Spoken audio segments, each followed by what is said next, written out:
Hi friends, Gita ഗോവിന്ദത്തിൻ്റെ ഇന്നത്തെ episode വിശേഷങ്ങളിലേക്ക് എല്ലാവർക്കും സ്വാഗതം. ഇന്നത്തെ എപ്പിസോഡ് തുടങ്ങുമ്പോൾ നമ്മുടെ മാർഗഴി ഗീതുവിൻ്റെ അടുത്ത് പറയുന്നുണ്ട്, എൻ്റെയും പവിഴത്തിൻ്റെയും ജീവിതം എന്നൊക്കെ പറഞ്ഞൊരു ഓട്ടമാണ്. ആ ഓട്ടം അവസാനിക്കണം എന്നുണ്ടെങ്കിൽ മാരിയമ്മ പറയണം. പിന്നെ എൻ്റെ അമ്മ എന്നെ ആലോചിച്ച് കണ്ണുനീരായിരിക്കും എന്നെ ഈ നഗരത്തിലോട്ട് എത്തിച്ചത്, അതുപോലെ നിങ്ങളുടെ അടുത്തേക്കും എത്തിച്ചത് എന്നൊക്കെ പറയുന്നുണ്ട് ഗീതുവിൻ്റെ അടുത്ത്. ഗീതു പറയുന്നുണ്ട്, അതേ മാർഗഴി അത് തന്നെ ആയിരിക്കും എന്ന് പറയുന്നുണ്ട്. പിന്നീട് മാർഗഴി പറയുന്നുണ്ട്, പക്ഷെ ഞാൻ പവിഴം പ്രസവിച്ച മകളല്ല എന്ന് പവിഴം ഒരിക്കലും അറിയരുത്, അത് അങ്ങനെ തന്നെ കിടന്നോട്ടെ എന്നൊക്കെ മാർഗഴി പറയുന്നുണ്ട്. അത് ഗീതു പറയുന്നുണ്ട്. അപ്പോൾ പറയുന്നുണ്ട്, ഇത് നിൻ്റെ മാരിയമ്മ തന്നെ നിനക്കൊരു വഴി കാണിച്ചു തരും, നീ ഒരിക്കലും പേടിക്കേണ്ട, വിഷമിക്കേണ്ട മാർഗഴി, അച്ഛനെ വെറുത്തെങ്കിലും എനിക്ക് എൻ്റെ അമ്മയെ ഒന്ന് കാണണമെന്ന് മാർഗഴി പറയുന്നുണ്ട്. അപ്പോൾ ഗീതു പറയുന്നുണ്ട്, നമുക്ക് കാണാമല്ലോ. പിന്നെ മാർഗഴി പറയുന്നുണ്ട്, എൻ്റെ അമ്മയെ ഞാൻ ഒരിക്കൽ കണ്ടിട്ടുണ്ട് എന്ന് പറയുന്നുണ്ട്. അപ്പോൾ ഗീതു പറയുന്നുണ്ട്, അതെനിക്ക് മനസ്സിലായി, അതോടെയാണല്ലോ വിനോദം നല്ലവനായതും മര്യാദക്കാരനായതും പിന്നെ അഭിനയിക്കാൻ തുടങ്ങിയതും എന്നൊക്കെ പറയുന്നുണ്ട്. അപ്പോൾ മാർഗഴി ചോദിക്കുന്നുണ്ട്, അഭിനയോ എന്ന് ചോദിക്കുന്നുണ്ട്.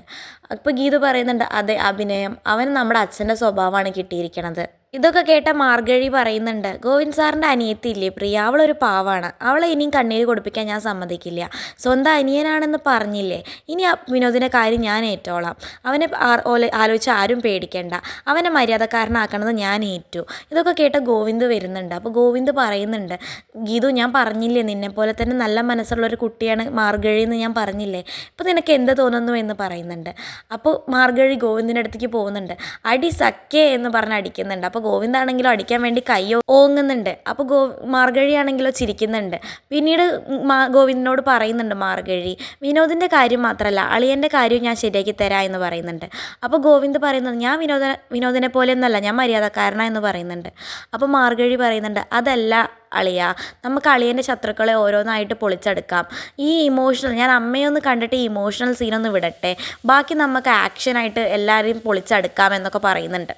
പിന്നീട് ഗോവിന്ദ് ഗീതുവിനെയും മാർഗഴിയെയും കൂട്ടി വിലാസിനുടെ അടുത്ത് പോകുന്നുണ്ട്. വിലാസിൻ്റെ അടുത്ത് പോയപ്പോൾ ഗീതുവിനും ഗോവിന്ദും തമ്മിൽ തർക്കം നടക്കുന്നുണ്ട്.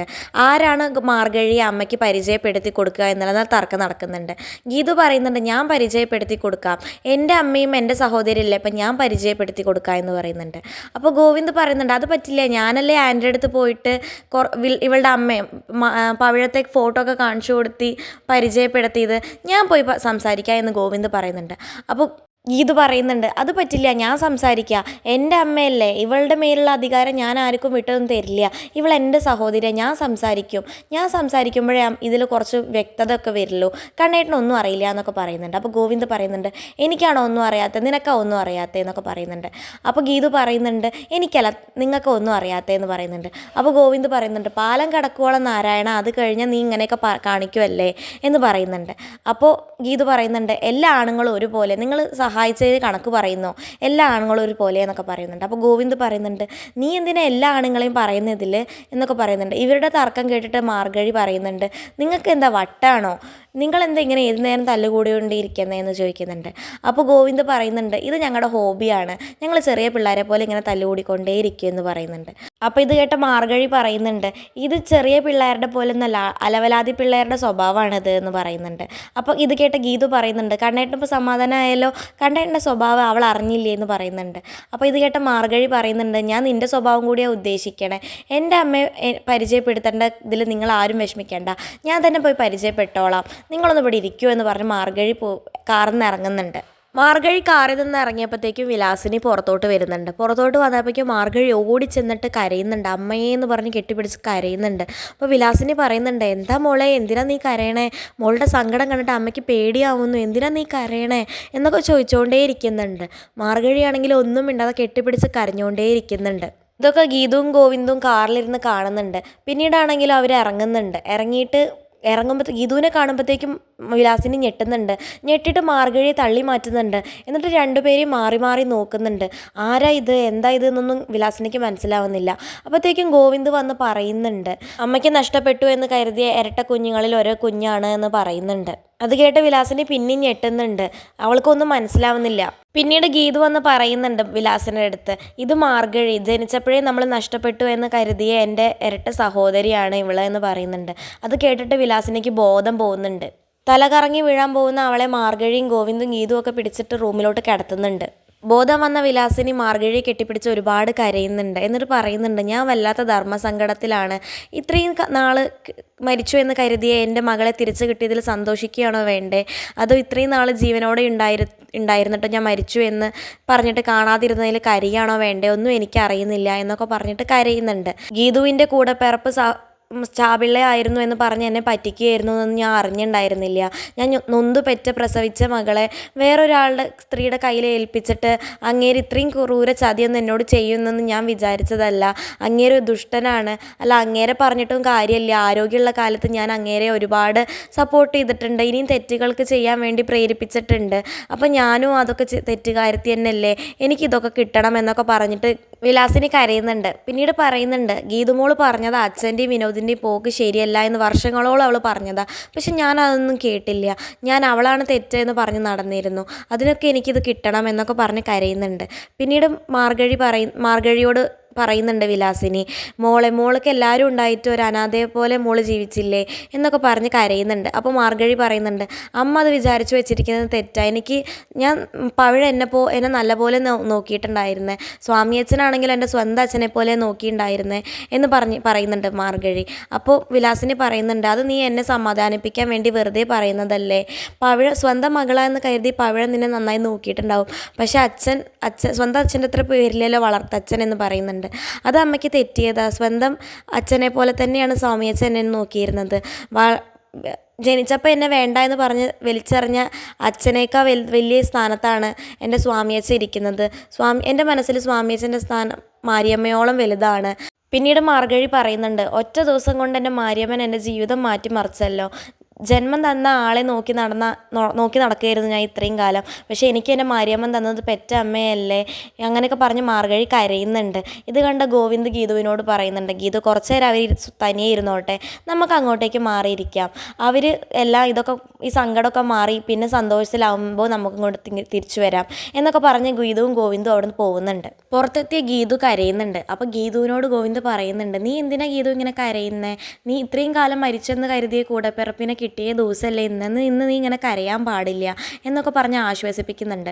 അപ്പോൾ ഗീതു പറയുന്നുണ്ട്, ഇത് കരച്ചിൽ സങ്കടം കൊണ്ടുള്ള കരച്ചിലല്ല കണ്ണേട്ടാ, സന്തോഷം കൊണ്ടുള്ള കരച്ചിലാണ്. എൻ്റെ ഇത്രയും വീട്ടിൽ നിന്ന് ഇറങ്ങുന്നത് വരെ എനിക്ക് എൻ്റെ ഡുവൽ പേഴ്സണാലിറ്റി മാറണമെന്നൊരു ചിന്ത മാത്രമേ ഉണ്ടായിരുന്നുള്ളൂ.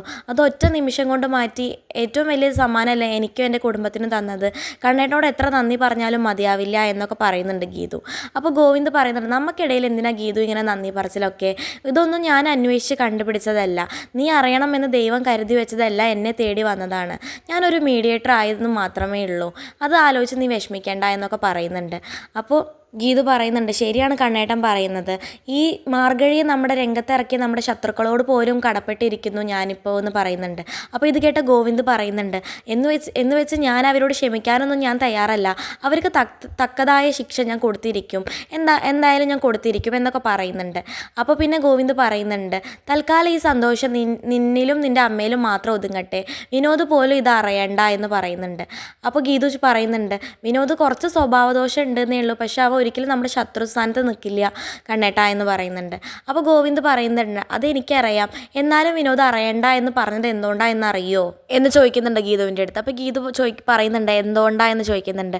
ഇതിപ്പോൾ വിനോദം അറിഞ്ഞു കഴിഞ്ഞാൽ അറക്കലുള്ള രാധികാമ്മയും അവരുടെ കൂട്ടുകാളികളും അറിയും, അത് നമ്മുടെ മാർഗഴിയുടെ ജീവൻ ആപത്താണ്, അതുകൊണ്ടാണ് ഞാൻ ഇപ്പോൾ ആരും വിനോദ് പോലും അറിയണ്ട എന്ന് പറയുന്നത്. അപ്പോൾ ഇത് കേട്ട് ഗീതു പറയുന്നുണ്ട്, അത് ശരിയാ, മാർഗഴിയുടെ ജീവൻ ആപത്താണല്ലേ, എന്നാൽ ആരും അറിയണ്ട എന്ന് പറയുന്നുണ്ട്. പിന്നെ ഗോവിന്ദ് പറയുന്നുണ്ട്, ആരും അറിയണ്ട എന്ന് കരുതി നിൻ്റെ അച്ഛനെ പോലും അജാസിൻ്റെ കസ്റ്റഡിയിലാണിപ്പോൾ, ഇനിയെല്ലാം കലങ്ങി തെളിഞ്ഞിട്ട് മാത്രമേ അയാൾ പുറം ലോകം കാണുള്ളൂ എന്നൊക്കെ പറയുന്നുണ്ട്. അപ്പോൾ ഗീതു പറയുന്നുണ്ട്, ശരി, ഞാൻ ആരോടും പറയില്ല, കണ്ണേട്ടൻ പേടിക്കേണ്ട എന്ന് പറയുന്നുണ്ട്. അപ്പോൾ പിന്നെ ഗോവിന്ദ് പറയുന്നുണ്ട്, ഇപ്പം എല്ലാം ശരിയായില്ലേ, ഞാൻ എന്തായാലും ഒന്ന് അജാസിനെ പോയി കണ്ടിട്ട് വരാം എന്ന് പറയുന്നുണ്ട് ഗോവിന്ദ്. അപ്പോൾ ഗീതു പറയുന്നുണ്ട്, ശരി എന്ന് പോയിട്ട് വായോ, പക്ഷേ ഇന്ന് എന്നെ തിരിച്ച് അറക്കലിലോട്ട് വരാൻ എന്നോട് പറയരുത്, ഇന്ന് ഞാൻ രാത്രി ഇവരുടെ കൂടെ കെട്ടിപ്പിടിച്ച് അമ്മയും മാർഗഴിയും കെട്ടിപ്പിടിച്ച് എനിക്ക് ഉറങ്ങാതെ ഇരിക്കണം എന്നൊക്കെ പറയുന്നുണ്ട്. അപ്പോൾ ഗോവിന്ദ് പറയുന്നുണ്ട്, ശരി, അത് ഓക്കെ, ഇന്ന് ഞാനും ഇവിടെ നിൽക്കാം, എനിക്ക് കുറച്ച് കാര്യങ്ങൾ മാർഗഴിയിൽ നിന്ന് അറിയാനുണ്ട്, ഞാനും ഇവിടെ നിൽക്കാം എന്ന് പറയുന്നുണ്ട്. ശരി, ഡബിൾ ഓക്കെയാണ്, അതൊക്കെ ഓക്കെയാണ്, കണ്ടിട്ട് എന്തായാലും പോയിട്ട് വായോ എന്ന് പറയുന്നുണ്ട് ഗീതു. എന്നിട്ട് ഗോവിന്ദ് അവിടുന്ന് പോകുന്നുണ്ട്. അപ്പോഴേക്കാണെങ്കിലോ ഗീതുവിന് രേഖ വിളിക്കുന്നുണ്ട്. രേഖ വിളിച്ചിട്ട് പറയുന്നുണ്ട്, ഗീതു എവിടേക്കാണ് നിങ്ങളുടെ പോക്ക്, സന്ധ്യയ്ക്ക് മുന്നേ വരില്ലേ എന്ന് പറയുന്നുണ്ട്. അപ്പോൾ ഗീതു പറയുന്നുണ്ട്, ഇല്ല രേഖേച്ചി, ഞങ്ങൾ നാളെ വരുന്നുണ്ടാവുള്ളൂ. രേഖേച്ചി എന്തേ വിളിച്ചതെന്ന് ചോദിക്കുന്നുണ്ട്. അപ്പോൾ അത് തന്നെ കാര്യം, ഷിബുവിനോട് കാഞ്ചന പറഞ്ഞു അത്രേ നിങ്ങൾ എയർ ബാഗ് എടുത്ത് കാറിൽ വെക്കുന്നത് ഷിബു കണ്ടു എന്ന്. അപ്പോൾ നിങ്ങൾ യാത്ര പോയതാണല്ലേ, എങ്ങോട്ടേക്കാണ് ട്രിപ്പ് എന്നൊക്കെ ചോദിക്കുന്നുണ്ട്. അപ്പോൾ ഗീതു പറയുന്നുണ്ട്, ട്രിപ്പൊന്നുമില്ല രേഖേച്ചി, ചെറിയൊരു സർക്കീട്ട് എന്ന് പറയുന്നുണ്ട്.